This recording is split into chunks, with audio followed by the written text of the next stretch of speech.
نحمده ونصلي ونسلم على رسوله الكريم أما بعد فأعوذ بالله من الشيطان الرجيم إن الذين يحبون أن تشيع الفاحشة في الذين آمنوا لهم عذاب أليم في الدنيا والآخرة والله يعلم وأنتم لا تعلمون. صدق الله العظيم. وقال النبي صلى الله عليه وسلم الحياء شعبة من الإيمان وفي رواية أخرى الحياء من الإيمان. وصدق رسوله النبي الأمي الكريم ونحن على ذلك لمن الشاهدين والشاكرين والحمد لله رب العالمين. As the majority will be aware, the topic of today's talk and discussion is regarding Valentine's Day. Valentine's Day, which is usually, we can say, either celebrated or commemorated upon the 14th of February, will be tomorrow. What is the Islamic perspective with regards to Valentine's Day? If I was to give a bold answer, the simple answer is that celebrating and commemorating Valentine's Day does not only have nothing to do with Islam, rather it is totally un-Islamic. Whichever aspect or whichever perspective we look towards Valentine's Day with, in every aspect Valentine's Day is something which totally goes against the nature of the Quran, the Sunnah and Islamic teachings generally.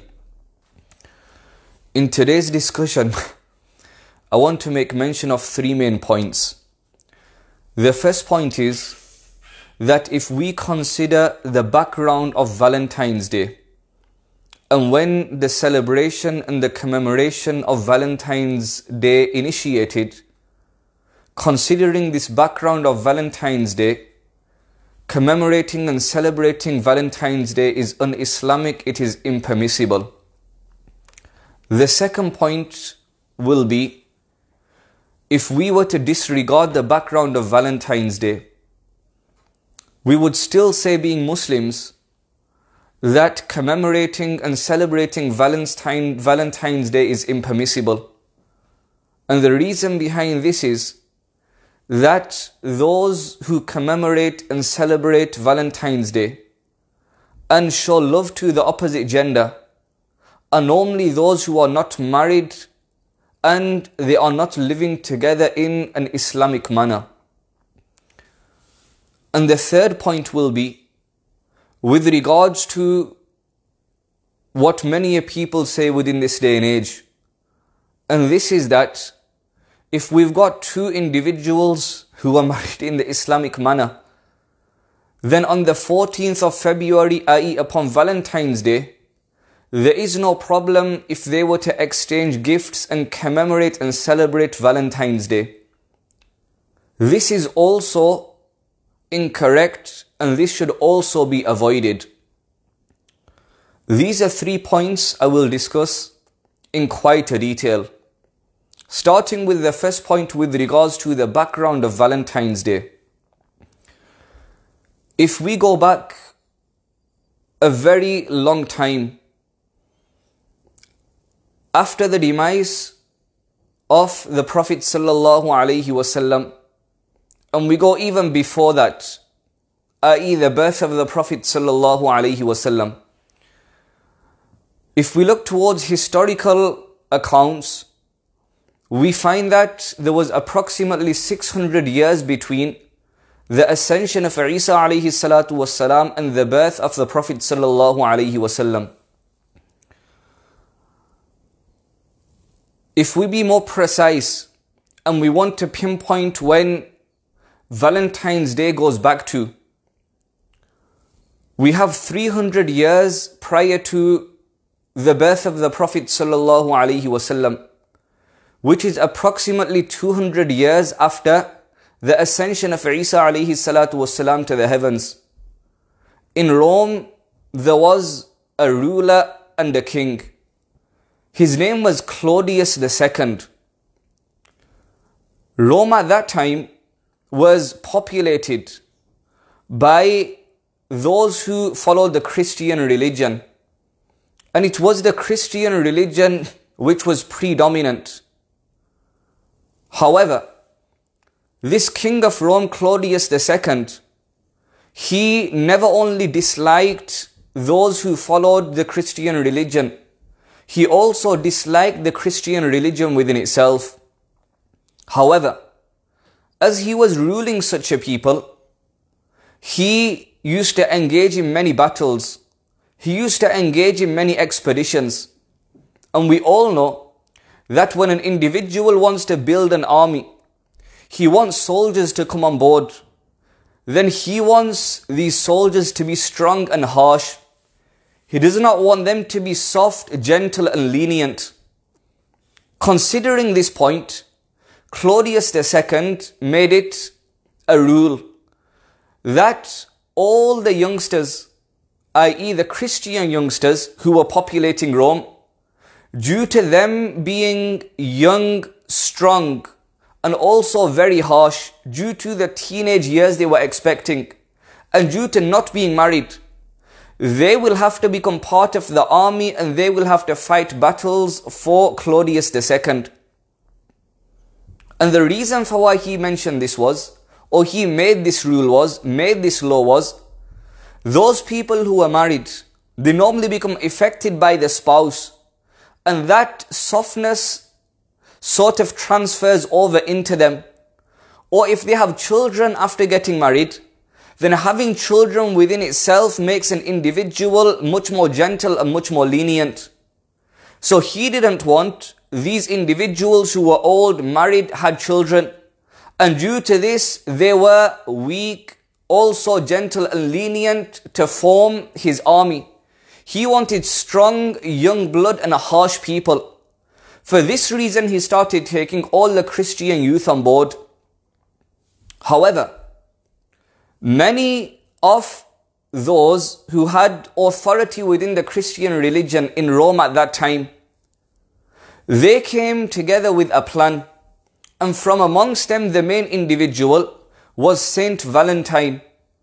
The plan was that if we were to get our youngsters married very early, then the king will not take them on board into the army, as he only takes on board those who are not married. According to this plan of the Christians, the youngsters started to get married very early. After this, Claudius II realized that he had a great problem. His army, which was full of young blood, full of strong and harsh people, now is not gaining more similar natured people.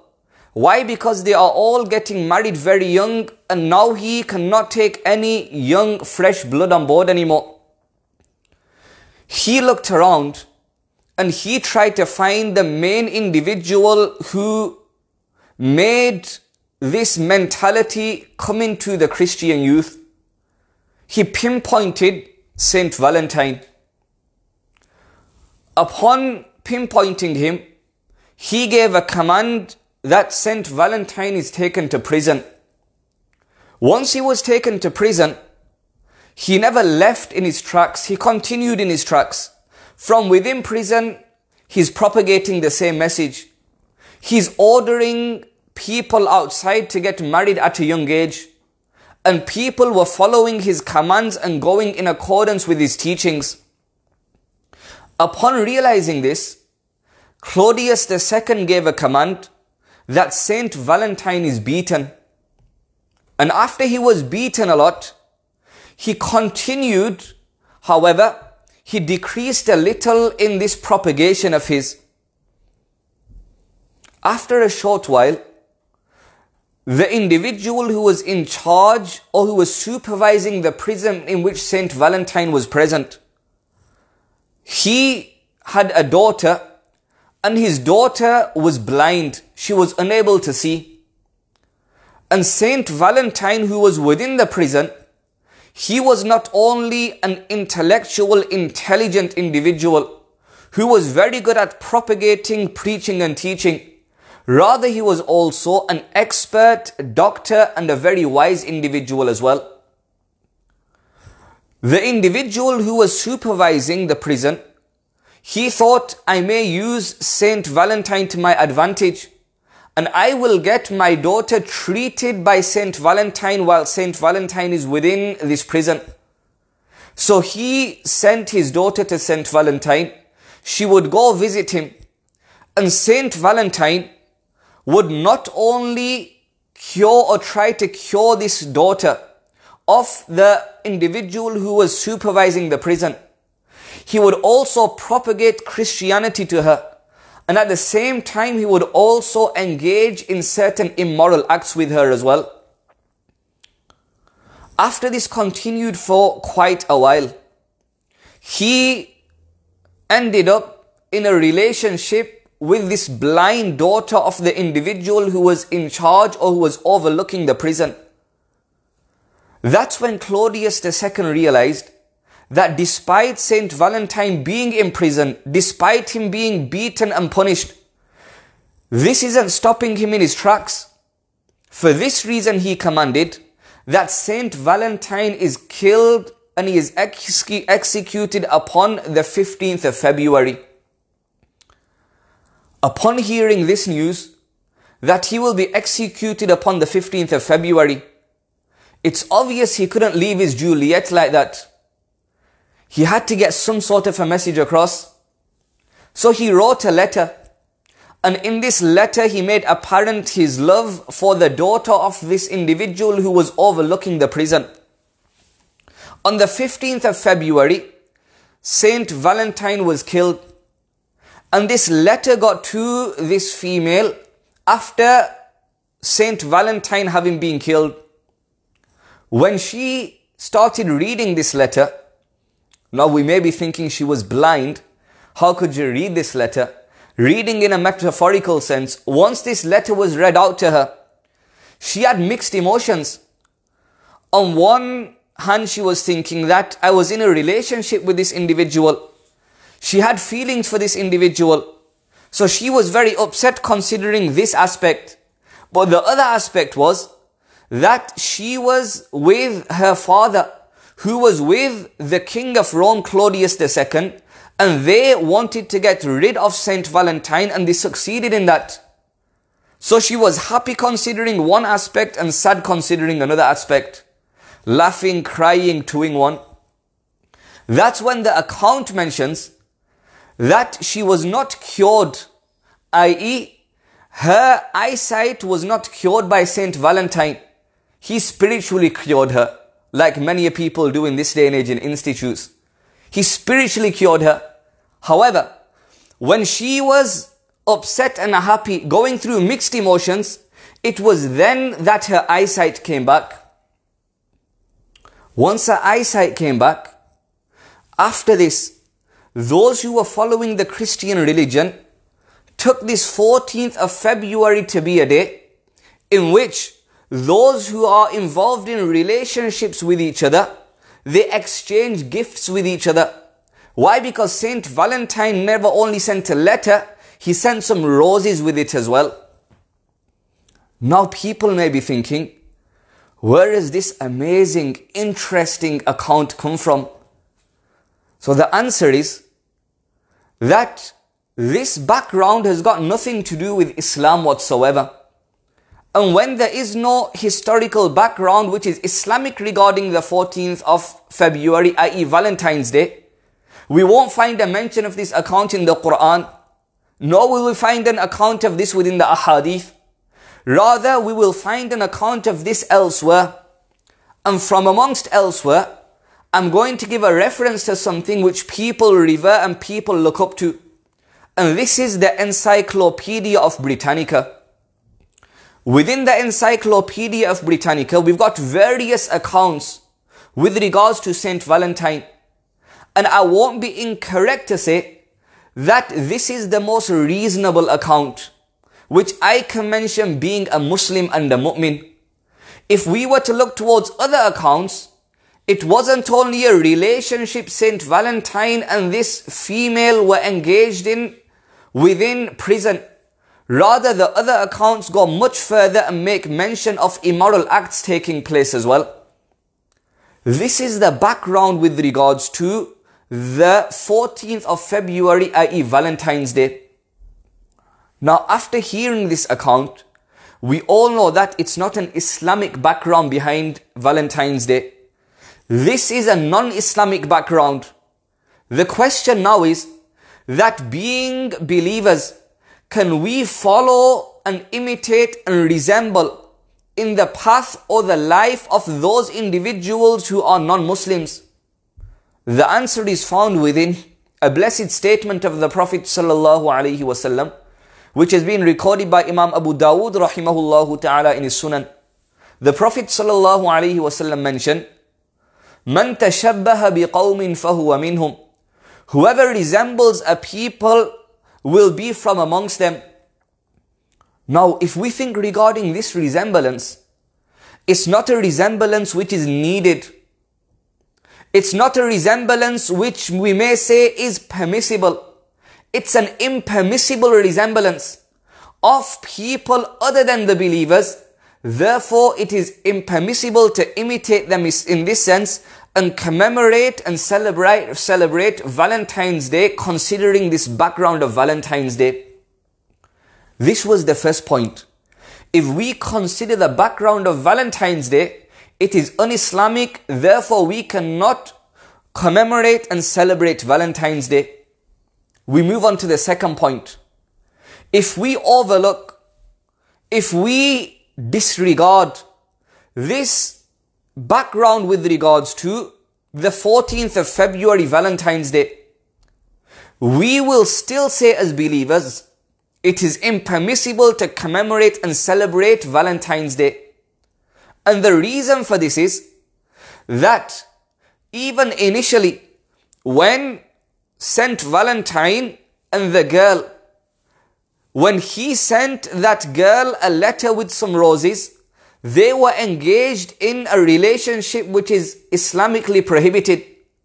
And those Christians who followed in their footsteps, they followed in their footsteps in a similar manner. That it was those who were involved in relationships alone, not marriages, who were commemorating and celebrating Valentine's Day. And even in this day and age, if we look around, we find that those people commemorate and celebrate Valentine's Day the most who are engaged in relationships which are un-Islamic. They are not married to each other. And this in Islam, being believers, following the Quran and Sunnah, falls under the banner of adultery. This falls under the banner of zina. I'm not going to go into much detail. However, I will mention just one part of a narration which the Prophet ﷺ has mentioned.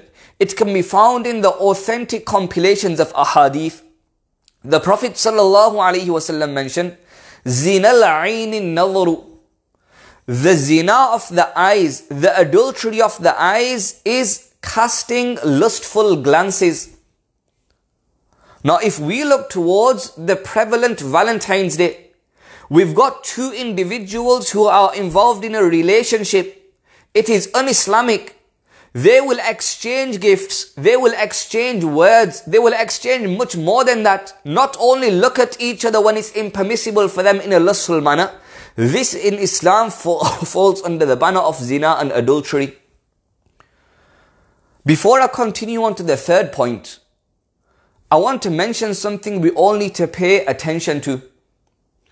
If we were to compare a relationship in which we've got a girlfriend and a boyfriend and we've got a married couple, we find that a married couple is much better off in comparison to a girlfriend and a boyfriend. There's many reasons behind this. I will mention one or two reasons. One reason is that a girlfriend-boyfriend relationship leads to people becoming depressed. And a Islamic married relationship leads to people becoming content and satisfied. If we look around in the world, those people who are married, We find more smiles on their faces in comparison to those who are involved in a girlfriend and a boyfriend relationship. Another point is that those who are involved in a girlfriend-boyfriend relationship are more likely to be used, abused and thrown away like a toilet paper. In comparison to those people who are married, they cannot get rid of each other. Why is this? Those who are married have a contract which bounds them together. Those who are married now have in-laws they have to consider before they think about leaving their spouse. In a similar manner, those who are married, if they want to leave each other, then they'll have to go through a court process in which they may lose a lot. In a real Islamic marriage, these are all those things which become barriers in the two leaving each other. But once we look towards a girlfriend-boyfriend relationship, then that isn't the case. Why? There's no contract, due to which there are no in-laws, due to which nothing will even go to court. It's called use, abuse and dispose of like a toilet paper. And people may be thinking this wording I'm using is a wording which is quite harsh. But the reality is we can only explain things to the youth in such a manner. It's only them when they will understand things. People go to schools, colleges, universities. They've got girls around them. How many discussions do we hear within the female gender in which people make mention that we've been dumped? We were with him, now we're not with him. Now we're with another person, now we're not with him. What do? They get dumped by one, they jump onto another dump. They get dumped by another, they jump onto another dump. And this is why I'm going to mention that in a girlfriend-boyfriend relationship, there is no respect, honor and dignity of a woman considered. She's used, abused and disposed of. But in an Islamic marriage, where a nikah takes place between a man and a woman, then the real honor, dignity and respect of a woman is considered. She's not used, abused and disposed of. These are a few points I've mentioned. I can go into much more detail regarding this. So if we consider just Valentine's Day and what's prevalent within Valentine's Day on its own, we overlook the background. We will still say it's impermissible. Why? It's normally between a girlfriend and a boyfriend, those who are in a relationship without a marriage. The third point. Many people may think that if we've got an Islamic couple who are married in an Islamic manner, is there any problem if they take Valentine's Day in a manner that they treat each other, they give gifts to each other? Will it not be permissible for a Muslim couple to give gifts to each other and celebrate Valentine's Day? The answer is that it is very harmful for a Muslim couple to engage in the customs and traditions which take place on Valentine's Day. We might be thinking, why? It's only going to increase the love a little more, which was present throughout the year. The answer is, if we look towards the nature and the outcome of these many days we have, Mother's Day, Father's Day, Valentine's Day, I don't know which other days they've got. What we realize is that people may initiate such days with good objectives. The objective may be that we will respect our mother throughout the year, but upon a certain day which they term as Mother's Day, we will respect our mother extra. Maybe a good intention, maybe a good objective. But what has the outcome become? The outcome has become no respect throughout the remainder of the year and so-called respect upon Mother's Day. Let me explain this through an example. We've got a few students in the class. The teacher is present. So normally there was a student who was trying every one of the 5 days during the week. He was exerting all his effort in studying. However, he thought that why do I not fix Friday, and upon Friday, i.e. one day during the weekdays, I will exert extra effort. It's a very good intention. But gradually what will happen is that he will end up trying and exerting more effort on Friday initially, and then on the remainder of the days he won't be exerting the effort he was exerting initially. And we find Mother's Day, what has it done? Throughout the remainder of the year, the mother's in an old people's home.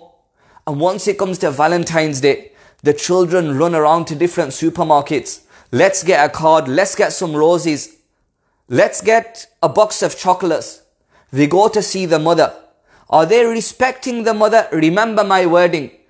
On the Mother's Day, we've got so-called respect which remains. Why is it so-called?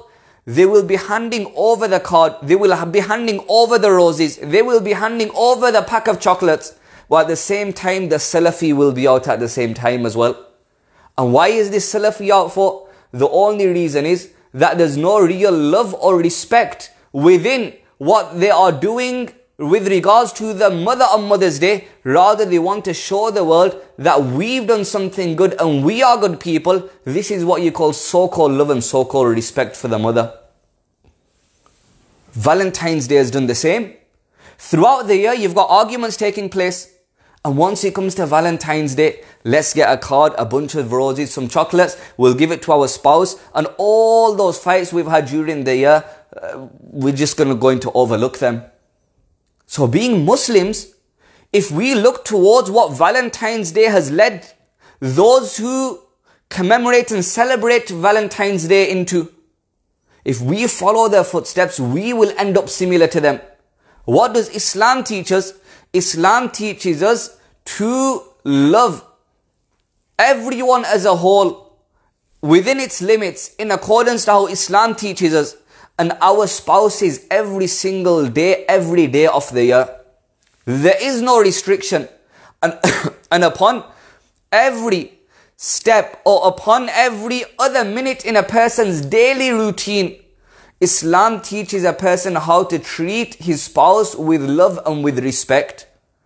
If we were to follow the Valentine's Day custom and tradition, we would follow in their footsteps, and the ditch they have fallen into, we will fall into the same ditch. For this reason we say, even if there's a Muslim couple, they are married in an Islamic manner, they should ignore and disregard the custom and the tradition of Valentine's Day. They shouldn't specify a special day upon which they show additional love and additional respect and additional care to their spouses. Rather, they should keep it going throughout the entire year. Once it's restricted, then the remainder of the year becomes void of any love, any care and any respect. And the day where there's meant to be love, respect and care becomes a so-called day of love, respect and care. We continue living like Muslims. It's only then will we experience success in this world, whether that be upon a personal level, that be upon a national level, an international level, and even whether that be upon the level of only a small family alone as well.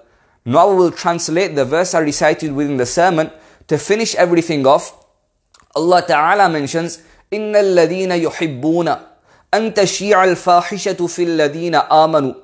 Indeed, those people who love to spread immodesty with regards to the believers, لَهُمْ عَذَابٌ أَلِيمٌ فِي الدُّنْيَا وَالْآخِرَةِ.